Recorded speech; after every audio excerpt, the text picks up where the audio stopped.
कभी सोचा है एक ऐसा स्नैक जो डिलीशियस भी हो, हेल्दी भी हो, क्रंची भी हो और मीठा तो होना ही चाहिए और जिसे खाने के बाद कोई गिल्ट भी ना हो। तो देर कैसी, चलिए बनाते हैं caramelised almond and seeds bite, जो इतनी एडिक्टिव है कि एक बार बनाया तो बस बार बार बनाना चाहेंगे। तो चलिए करते हैं शुरू। यहाँ पर मेरे पास है एक आमंड्स का पैकेट, यानी कि बादाम। तो चलिए कुछ बनाते हैं इंटरेस्टिंग सा, जो खाने में तो मज़ेदार हो ही बट हेल्दी भी हो, और वैसे भी होममेड तो हेल्दी होता ही है। तो चलिए बनाते हैं कुछ नया। यहाँ पर मैंने एक पैन को रख दिया है हीट होने के लिए। पैन हमारा हीट हो चुका है, इसमें ऐड करेंगे हम 1 क्यूब बटर। मेल्ट होने देंगे थोड़ा सा। और जैसा कि मैं हमेशा कहती हूँ कि बटर को कभी भी अकेले इस्तेमाल नहीं करना चाहिए, चाहे हम उसमें कुछ ड्रॉप्स डालें, बट सेफ्टी साइड में हमें ऑयल की कुछ ड्रॉप्स ऐड कर लेनी चाहिए, जिससे कि जो बटर है वो कभी भी बर्न नहीं होता। तो मैं यहाँ पर ऐड करूँगी कुछ ड्रॉप्स ऑयल की। मैंने यूज़ किया है ऑलिव ऑयल। मेल्ट होने देंगे। मैं यहाँ ले रही हूँ ये जैगरी पाउडर। आप ब्राउन शुगर का इस्तेमाल भी कर सकते हैं। फ्लेम को लो रखेंगे ताकि हमारी कुकिंग परफेक्टली बिना किसी स्ट्रेस के कंटिन्यू रहे। यहाँ पर है मेरे पास हाफ कप जैगरी यानी गुड़ का पाउडर। तो मैं इसे ऐड कर दूंगी। इसको आसानी से रिप्लेस किया जा सकता है ब्राउन शुगर से। तो हम इसे ऐड कर देंगे। साथ में ही हम ऐड कर देंगे थोड़ा सा मिल्क। सभी को अच्छी तरह फ्लिप करते हुए हमें मिक्स करना है, और हमें तब तक कुक करना है जब तक कि शुगर डिसॉल्व नहीं हो जाती। तो हम एक अच्छा सा कैरामलाइजेशन बनाएंगे। अब तक आप समझ ही गए होंगे कि हम क्या बनाने वाले हैं। तो इसे कुक होने देते हैं। मैंने फ्लेम को लो पे ही रखा है। फ्लेम को लो पे रखने से दो फायदे होते हैं। एक तो जो हमारी एनर्जी है वो वेस्ट नहीं होती है, सेव होती है, और जो न्यूट्रिएंट्स हैं वो लो कुकिंग पर किल नहीं होते। और सेकेंडली हमें स्ट्रेस फ्री हम कुकिंग कर सकते हैं, क्योंकि हमें किसी भी तरीके का स्ट्रेस नहीं है कि जल जाएगा या खराब हो जाएगा। हमारे पास सफिशिएंट टाइम है। तो यहाँ पर मेरे पास है 1 टीस्पून सिनेमन पाउडर, यानी कि दालचीनी का पाउडर। तो मैं इसे अपने इस मिक्सचर में ऐड कर दूंगी। सभी को फिर से मिक्स करेंगे, और हमें इसे लगातार मिक्स करते रहना है, कुक करते रहना है। फ्लेम को यहाँ पर मैंने थोड़ा मीडियम टू लो पर कर दिया है। हमारे नवरात्रि के फास्ट आ रहे हैं, तो उसमें भी हम इसका इस्तेमाल कर सकते हैं। एक्चुअली मैं बना इसी पर्पज से रही हूँ। तो ये धीरे धीरे अब कैरामलाइज होना स्टार्ट हो जाएगा। तो हमें इसको लगातार बस इसी तरीके से चलाते रहना है। मेरे पास रोस्टेड आमंड्स हैं। अगर आपके पास रोस्टेड नहीं है तो आप उनको हल्का सा टॉस कर लीजिए कैरामलाइज करने से पहले।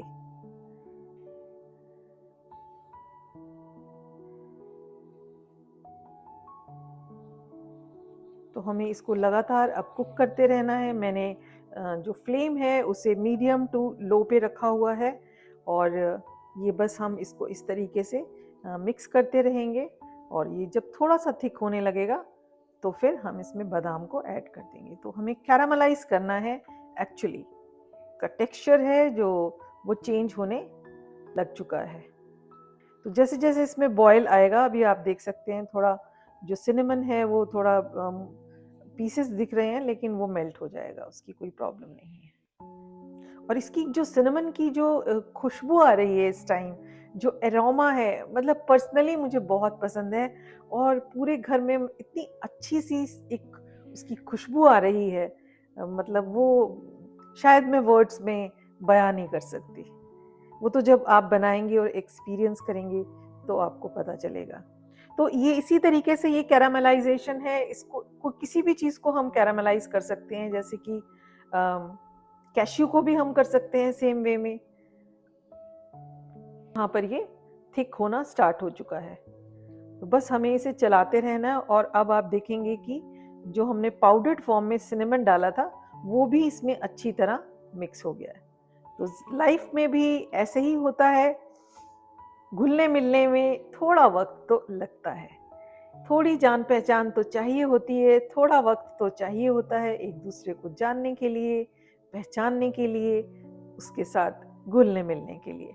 तो ये जिंदगी में भी यही सब चीज़ें अप्लाई होती हैं। तो ये लाइफ के लेसन्स हैं जो हम हर स्टेज पर सीख सकते हैं, चलते फिरते, कुकिंग करते, बातें करते हुए, कहीं पर भी इन्हें महसूस किया जा सकता है। जिंदगी का जो फलसफा है वो सेम ही होता है। तो देखिए अब ये गाढ़ा होना शुरू हो चुका है। तो मैं इसमें एक पर मेरे पास हैं ये सेसमी सीड्स, तिल होते हैं जो, तो इन्हें भी मैं ऐड कर दूंगी। तो अगर आपको सेसमी सीड्स पसंद हैं तो आप सेसमी सीड्स भी इसमें इस स्टेज पर ऐड कर सकते हैं। मैंने इनको पहले से टॉस करके रखा है तो मुझे इसको टॉस करने की ज़रूरत नहीं है, भूनने की ज़रूरत नहीं है। लेकिन अगर आपके पास आपने टॉस करके नहीं रखे हैं तो आप इनको पहले थोड़ी देर के लिए टॉस कर लें, या आप इसको माइक्रोवेव में भी कर सकते हैं। तो ये अब मैंने इसमें जो ग्रेवी में डाल दिया है इसको सॉस में, तो उससे क्या होगा कि जो इसकी स्वीटनेस है शुगर की, और जो सिनेमन का जो फ्लेवर है वो एब्जॉर्ब कर लेंगे। तो अब हमें बहुत ही ध्यान से करना है क्योंकि ये एकदम से थिक हो जाएगा। तो हमें इसकी इस तरीके से टेक्सचर रखना है कि जब हम इसमें बादाम ऐड करें तो ये बहुत ज़्यादा सॉलिड फॉर्म में ना हो।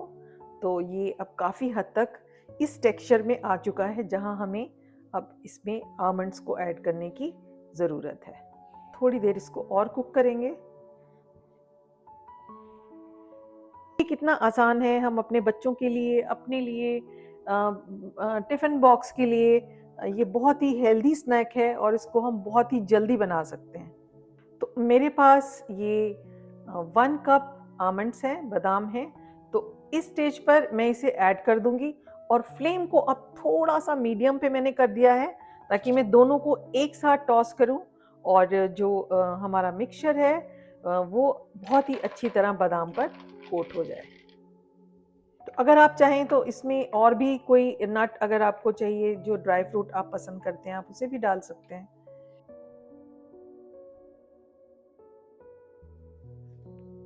तो आमंड्स को यहाँ कैरामलाइजेशन के साथ कुछ देर मिक्स कर लेने से जो स्वीटनेस है शुगर की, वो बादाम उनको एब्जॉर्ब कर लेंगे और वो सिर्फ ऊपर से ही स्वीट नहीं लगेंगे। तो जब हम उनका बाइट लेंगे तो प्रॉपर जो क्रंच है उसे हम महसूस कर सकते हैं। मोर ओवर जो एरोमा है, जो फ्लेवर है सिनेमन का, वो बहुत ही अच्छी तरह से इन्फ्यूज हो जाएगा, एब्जॉर्ब हो जाएगा बादाम के अंदर तक।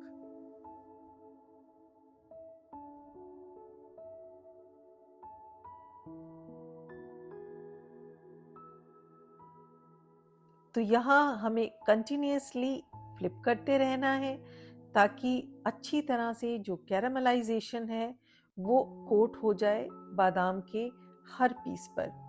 तो यहाँ पर हमें थोड़ा सा अटेंटिव रहने की ज़रूरत है, हमें लगातार फ्लिप भी करना है और ये भी ध्यान रखना है कि अगर ये बहुत ज़्यादा ओवर कुक हो गया तो हार्ड भी हो सकता है।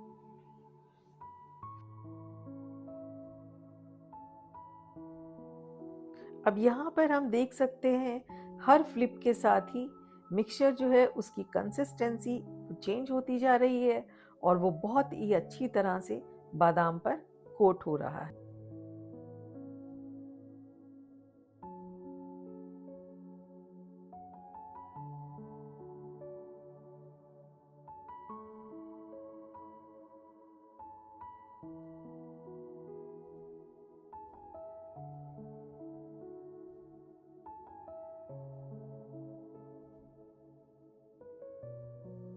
तो यहाँ पर फ्लेम को मैंने ऑफ कर दिया है और इस स्टेज पर अगर आप चाहें तो ऐड कर सकते हैं डेसिकेटेड कोकोनट या कोकोनट फ्लेक्स, भी बहुत ही अच्छी लगेंगी। मेरे पास अवेलेबल नहीं, लेकिन मेरे पास हैं सीड्स। तो यहाँ मैंने स्प्रिंकल किए हैं पंपकिन सीड्स और साथ ही मेलन सीड्स। तो मैंने इसमें कलर्स भी ऐड कर दिए और टेस्ट को भी इन्हांस कर दिया और इसको और भी ज़्यादा न्यूट्रिशियस बना दिया। तो आप भी इसी तरह ऐड कर सकते हैं अगर आपके पास कोई भी सीड्स हो। इसी तरह हर चीज़ में रंग भर देने से वो खूबसूरत भी हो जाती है और मज़ेदार भी। तो ज़िंदगी में भी यही चलता है, खाने में भी यही होता है। अगर उसमें रंग भर दिए जाएं, खूबसूरत बना दिया जाए, तो खाने से पहले हम उसे नज़र भर के देखते हैं और उसका स्वाद महसूस कर लेते हैं। स्वाद तो हमें बाद में पता चलता है, बाइट लेने के बाद। तो देखिए, बातों बातों में ही हमने कितनी खूबसूरती से और कितनी जल्दी और कितनी आसानी से इस डिश को तैयार कर लिया है। तो इसे हम ठंडा होने देंगे। एक बार और स्प्रिंकल किया यहाँ मैंने कुछ सेसमी सीड्स को, और आपको दिखाती हूँ इसका क्लोजअप कि ये कितना मज़ेदार लग रहा है। हेल्दी तो है ही, लेकिन इसका स्वाद, इसका जो क्रंच और जो इसकी बाइट में हमें फ्लेवर्स महसूस होंगे, वो बिल्कुल नेक्स्ट लेवल के हैं। इसको ट्रांसफ़र करते हैं एक सर्विंग डिश में, और जब ये पूरी तरह से ड्राई हो जाएगा तो हम इसे रखेंगे एक कंटेनर में।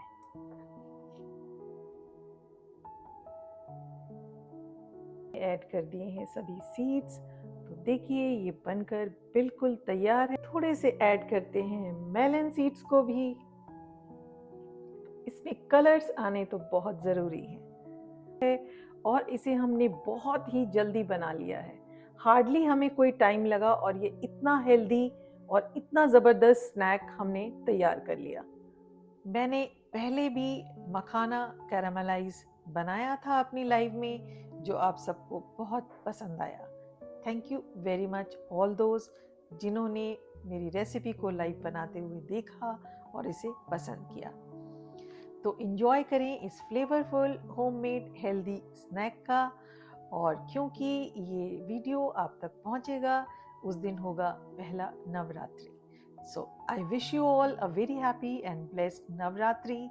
ईश्वर करे ये फेस्टिवल लेकर आए हम सबके लिए नई खुशियाँ, new opportunities and good health. हम इसी तरह एक दूसरे को इंस्पायर करते रहें और स्प्रेड करते रहें positivity. Once again, a very happy and blessed Navratri. Eat healthy, stay happy, and be blessed. Thank you very much once again.